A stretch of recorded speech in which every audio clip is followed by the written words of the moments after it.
Bonjour et bienvenue dans ce nouveau numéro de Cartech le Mag. Au programme cette semaine, l'hybride qui essuie ses premiers revers avec la disparition de 2.4x4. On s'intéressera ensuite aux tendances du salon de Francfort et pour finir, un essai très attendu, celui du Peugeot 3008 hybride. Une fois n'est pas coutume, on va commencer avec une rubrique nécrologie avec la disparition du BMW X6 hybride. Après seulement un an de commercialisation, la marque allemande a en effet décidé d'arrêter sa production. Alors c'était surtout une vitrine technologique car il demandait pas moins de 25 000 € supplémentaires comparé à la version essence équivalente. Il pesait 100 kg de plus et surtout, ses gains en consommation n'étaient pas vraiment significatifs. Chez la concurrence, c'est la même chose avec la disparition du Mercedes ML 450 hybride qui ne sera vraisemblablement pas reporté sur la nouvelle génération. Avec plus de 100 avant-premières, le Salon de Francfort 2011 était cette année un véritable spectacle. Un grand spectacle pour de petites nouveautés, car les citadines étaient à l'honneur. De nouveaux modèles commerciaux comme la Volkswagen Up, la nouvelle Fiat Panda ou encore la Clio restylée. Mais aussi des modèles plus expérimentaux, mais qui verront certainement le jour, comme l'Audi Urban Concept, la Volkswagen Nice ou encore l'Opel Rack-i.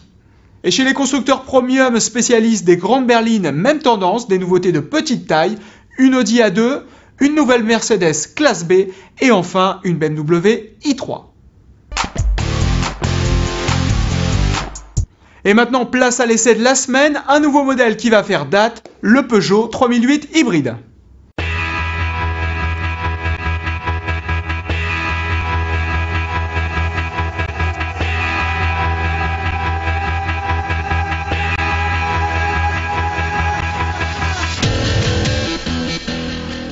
Ça y est, il existe enfin une voiture hybride française, c'est Peugeot qui la propose avec cette 3008 hybride 4 et autre particularité, c'est la première hybride diesel en Europe. Alors est-ce que c'est efficace? Comment ça fonctionne? Quels sont les avantages, les inconvénients? On va voir ça dans cet essai.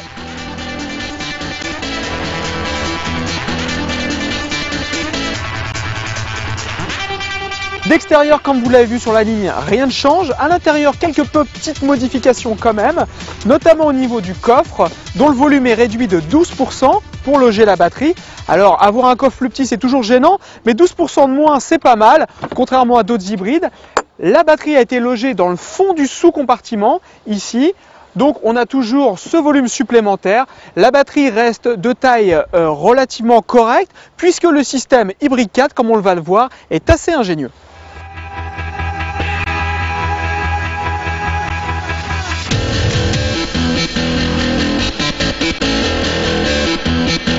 Le système hybride 4 repose en effet sur un principe assez simple. À l'avant, on a un moteur diesel de litre HDI classique. À l'arrière, un moteur électrique complètement déconnecté du moteur avant sur l'essieu arrière avec la batterie comme on l'a vu. Les deux fonctionnent de manière complètement indépendante. Le moteur électrique va pouvoir tracter tout seul la voiture, va pouvoir aider le moteur essence aussi, ou alors recharger les batteries. Quand on décélère, il va se transformer en alternateur. Pour piloter tout ça, on a 4 modes de conduite. Le premier mode, c'est le mode auto, celui qu'on va utiliser le plus souvent. Il permet de rouler en tout électrique jusqu'à 70 km/h et d'ailleurs on roule assez souvent en électrique, c'est assez surprenant, plus que sur une Prius par exemple. Les batteries vont se recharger à la décélération. Dès qu'on lâche la pédale d'embrayage, le frein moteur va être assez important. C'est un peu surprenant au départ, mais on s'y fait. Ça permet de moins solliciter le frein. Dans ce mode-là aussi, quand on accélère très lentement, parfois le moteur thermique se met en route de manière totalement transparente. Ça, c'est très bien géré. Par contre, il va être souvent en sous-régime, c'est parfois un petit peu désagréable, parfois un peu bruyant. C'est le seul reproche qu'on peut faire à ce mode-là. Le second mode, c'est le mode tout électrique. Là, on va rouler uniquement avec les batteries jusqu'à 60 km/h. Il est surtout utilisé en ville. Ici, voilà, j'arrive dans un village, je passe en tout électrique, plus de bruit, c'est assez agréable. Le troisième mode, c'est le mode sport. Là, on va tirer le plus de puissance des deux moteurs qui cumulent 200 chevaux et qui offrent 300 Nm à l'avant, 200 à l'arrière. Dans ce cas, les deux moteurs vont tourner plus souvent en même temps. Les recharges seront moins importantes, surtout quand on lève le pied, le frein moteur sera moins conséquent. Alors je dois dire que les accélérations pour 200 chevaux ne sont pas vraiment tonitruantes. On a quand même une voiture qui est alourdie par les batteries et qui pèse plus de 1600 kg.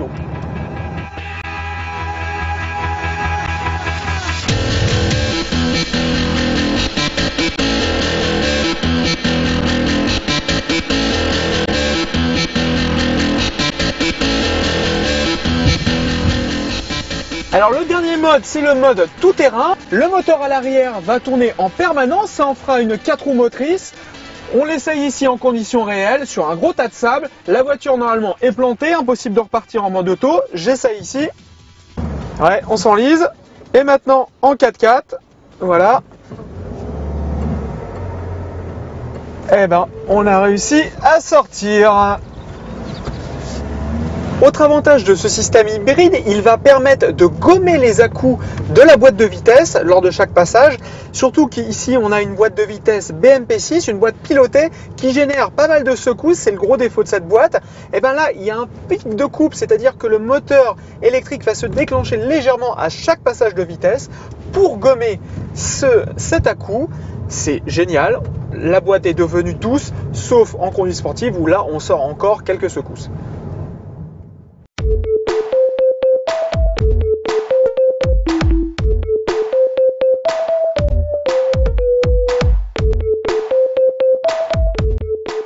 Je suis avec Monsieur Hybride de chez Peugeot. Vincent Bassot, vous êtes responsable du programme Hybride 4. Pourquoi avoir choisi le diesel? Parce que c'est quand même une technologie qui est plus chère. Donc, plus ajouter à l'hybride, ça nous fait un système qui se démarque quand même en termes de prix. Pourquoi avoir choisi le diesel?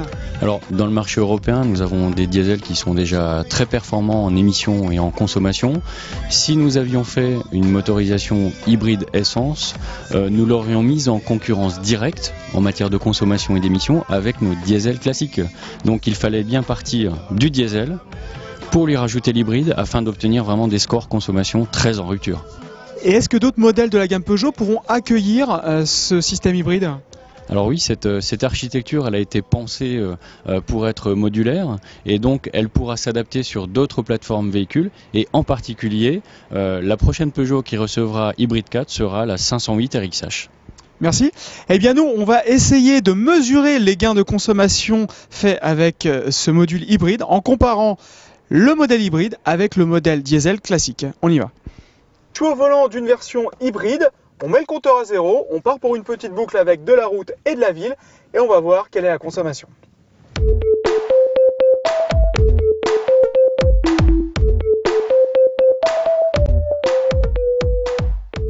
Voilà, après un tour de 17 km, on a consommé 5,5 litres de carburant. On va maintenant comparer avec la version diesel classique. Maintenant, le même parcours avec la version diesel de litre HDI 150 chevaux, boîte manuelle, exactement les mêmes conditions, même parcours. On va voir ce que ça donne.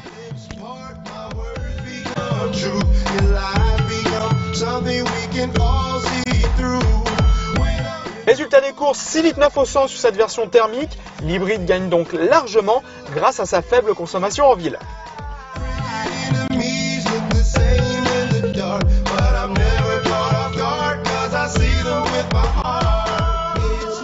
Vous l'avez donc compris, ce 3008 hybride permet effectivement d'abaisser les consommations, surtout en ville.